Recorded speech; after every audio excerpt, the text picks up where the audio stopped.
l'instant analyse. Et nous parlons, comme vous le savez déjà, de développement. Que peut la diaspora? C'est mercredi diaspora sur ce plateau. Et vous le savez, hein, combien les transferts d'argent de ces Africains vivant à l'étranger, n'est-ce pas, restent et demeurent bien sûr piliers du développement, surtout quand on parle de développement économique, local et bien sûr d'une grosse importance pour les foyers à travers le continent africain. D'ailleurs, selon un rapport de la Banque mondiale en 2024, ces envois, mesdames et messieurs, justement d'argent ont grimpé à 100 milliards de dollars, ce qui représente donc 6% du produit intérieur brut de l'Afrique.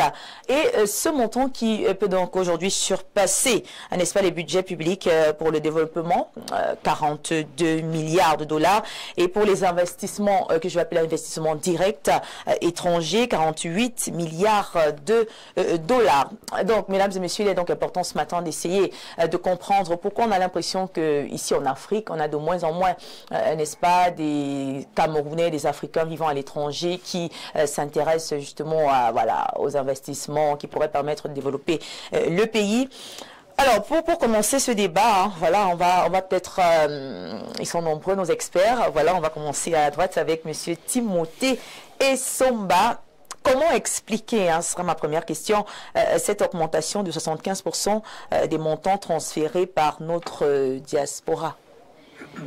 Bon, je peux l'expliquer simplement par le fait que le nombre de migrants légaux ou même illégaux a augmenté, ce qui entraîne conséquemment une augmentation de leur contribution pour les familles qu'on laisse au pays. Mais je veux embrayer en disant que la diaspora, jusqu'ici, accompagne l'Afrique en termes de subsides. Ce sont des aides pour des factures médicales, pour le loyer et autres. Mais la diaspora devrait se structurer, pourquoi pas bénéficier des guichets d'investissement pour se positionner dans la sphère des investissements. Parce qu'on ne développe pas un pays avec des aides de subsistance.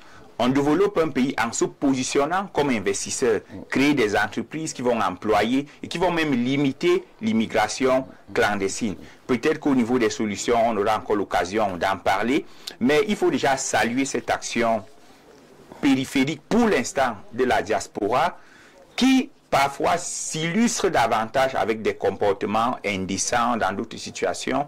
Que vont même faire les Camerounais qui contribuent, ou alors les Africains qui contribuent à aider leurs frères? Parfois c'est la prostitution, parfois c'est des dealers de drogue. Et les expulsions amorcées par Donald Trump nous ont montré que tous ceux qui contribuent à aider les familles ici ne font pas toujours dans des métiers nobles de l'autre côté. Et c'est peut-être toute la peine que certains ont à rentrer dans une diaspora structurée.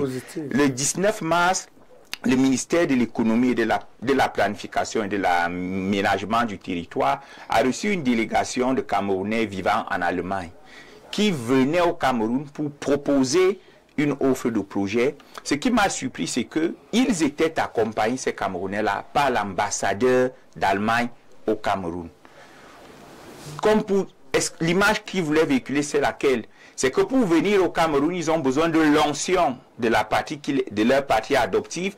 Pourtant, le Cameroun, c'est chez eux. Ils devraient avoir un accès très, très, très facile aux institutions camerounaises. La présence de Madame l'ambassadeur m'a laissé perplexe sur la nature ou alors le statut de la diaspora au Cameroun, puisque là, je parle juste du Cameroun. Donc, j'espère que dans les prochaines prises de parole, je pourrai être plus précis.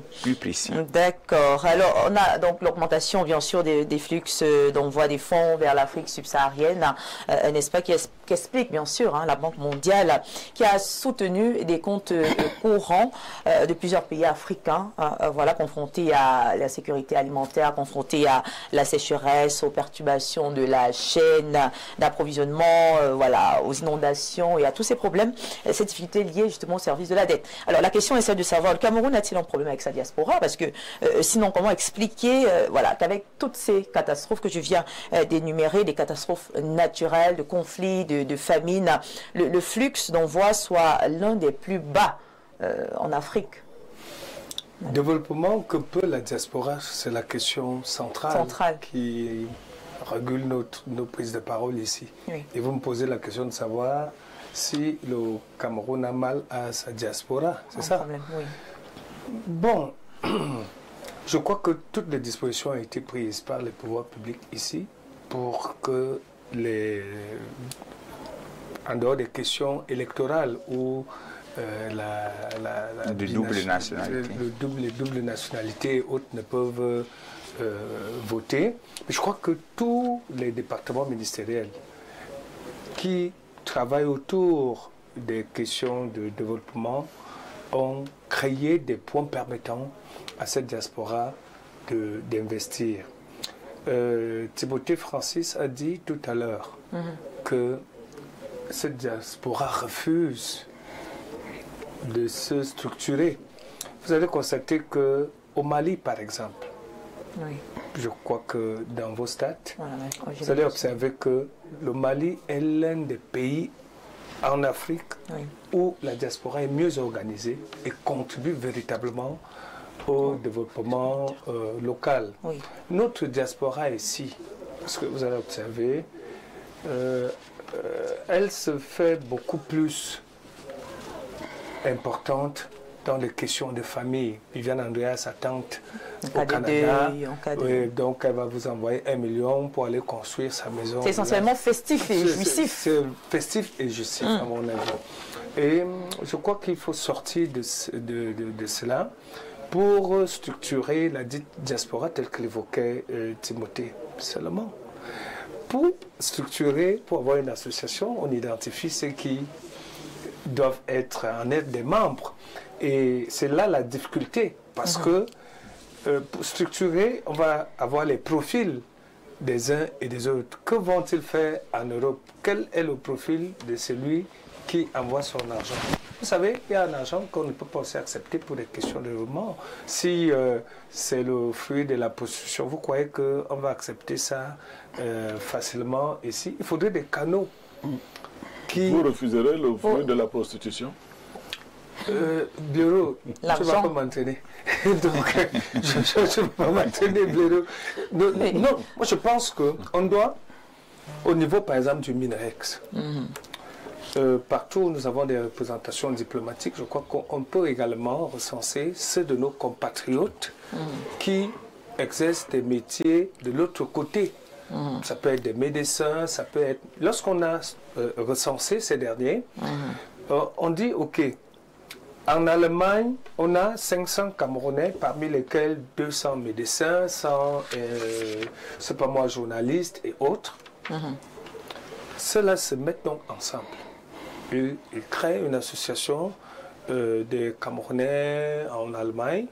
Et à partir de là, avec le concours de l'ambassade, ils mettent donc sur pied une structure qui permet de recenser un certain nombre de préoccupations. Sur le plan santé, par exemple.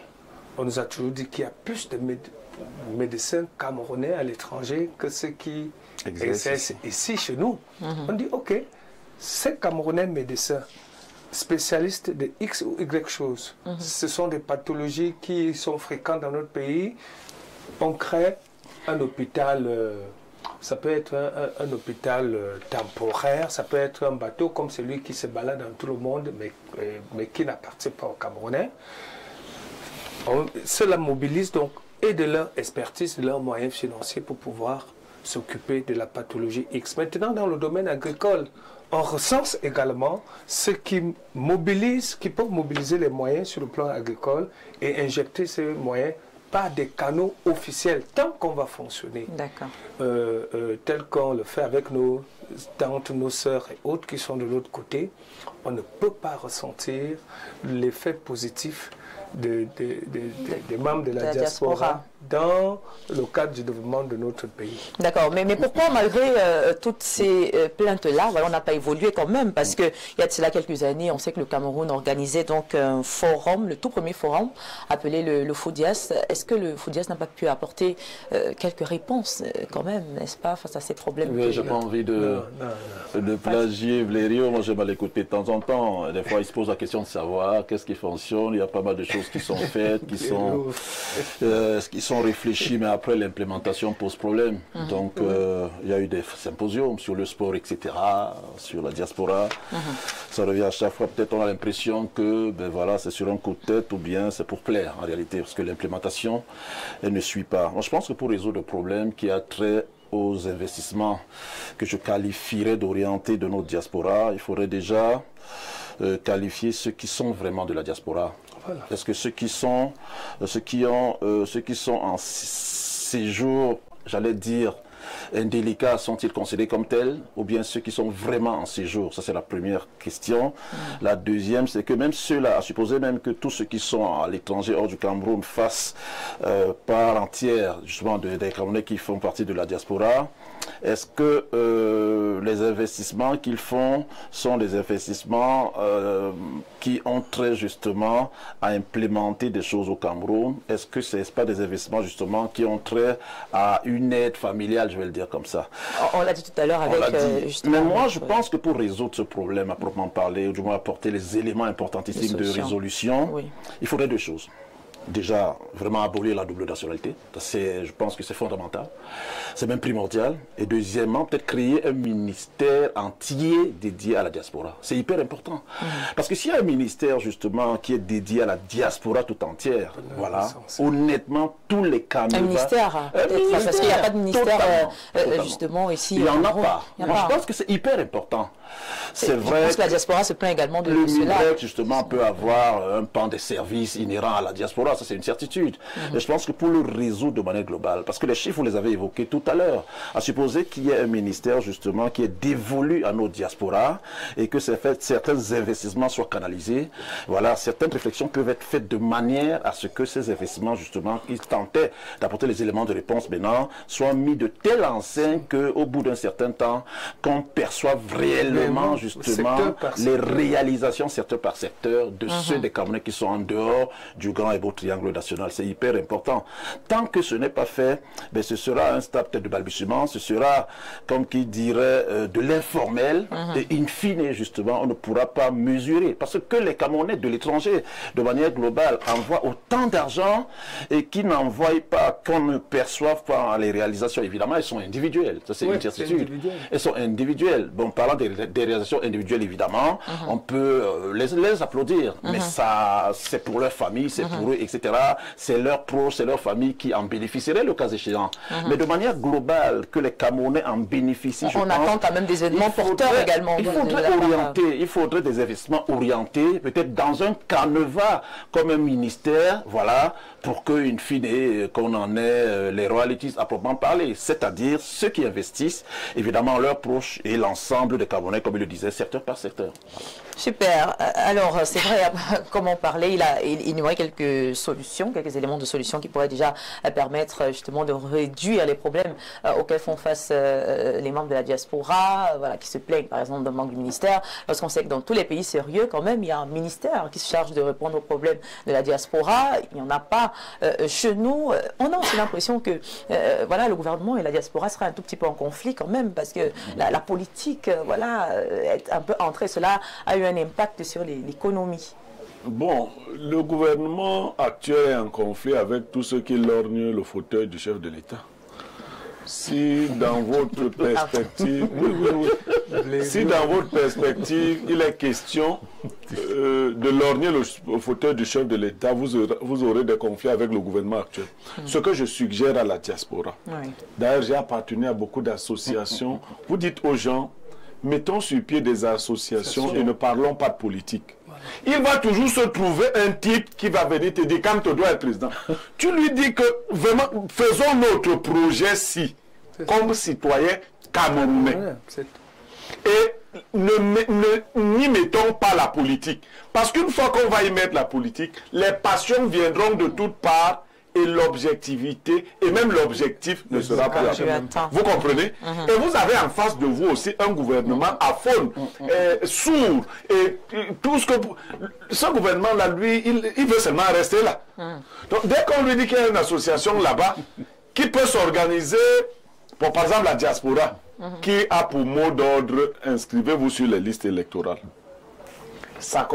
Quelle est sa plus-value à elle dans cette affaire? Vous avez en face de vous les gens qui mettent des lois sur pied. Oui.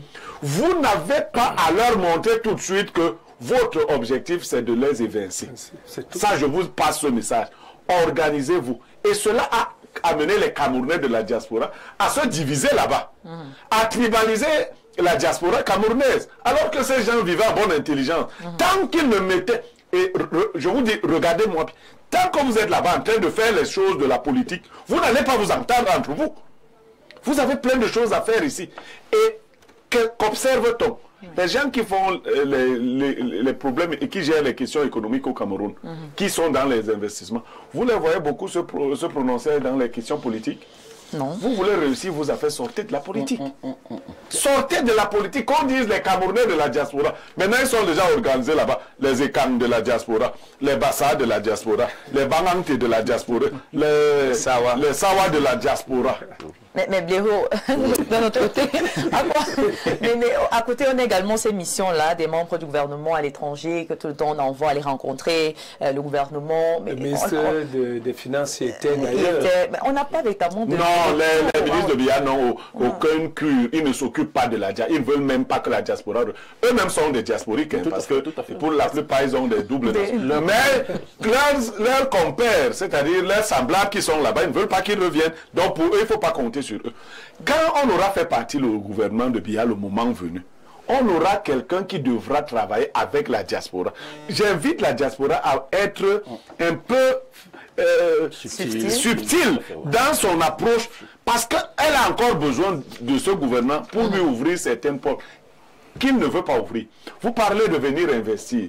Nous qui sommes ici, nous sommes des petites diasporas pour nos villages. Vous pouvez aller investir dans un village où on ne veut pas de vous. On dit que vous n'êtes plus fils de ce village parce que vous êtes un enfant naturel. C'est comme ça que vous traitez la diaspora. Vous dites que quand on a la double nationalité, on n'est plus Camerounais. On ne peut plus voter. On ne peut, moi, je ne veux même pas le vote. On n'est plus Camerounais. Quand un gars de la diaspora qui a la double nationalité vient ici, qu'est-ce qu'il fait en premier? Nous sommes tous Camerounais. Nous sommes comme les Ivoiriens. Nous nous connaissons en détail. Il s'en va fabriquer des fausses CNI. Et ses cousins et cousines savent qu'il a la fausse CNI. Dès qu'il finit d'investir, on lui crée un problème. On va au commissariat, on dit que le type là, on s'entend avec sa CNI là. Il est d'abord belge. Donc, ils ont déjà vu ça. Lever ce faux verrou là, je ne fais que le dire. Quelques solutions alors peut-être pour davantage. Non, pour le moment, qu'ils s'organisent, déjà ces petites divisions qui les émiettent ne leur servent à rien, qu'ils s'organisent dans des associations qui ne visent pas la politique en premier. Ils pourront passer, et lorsqu'ils auront acquis une certaine influence, l'État qui sera en place en ce moment-là, par exemple, lorsque moi je serai là, je vais leur ouvrir un ministère de la diaspora. Je vais les organiser normalement. D'accord, ok. C'est l'exclusivité, hein? C'est l'exclusivité hein, sur le plateau de... J'attends juste que Biya parte. Je ne vais pas affronter Biya, je sais pourquoi. D'accord, avec Timothée Somba.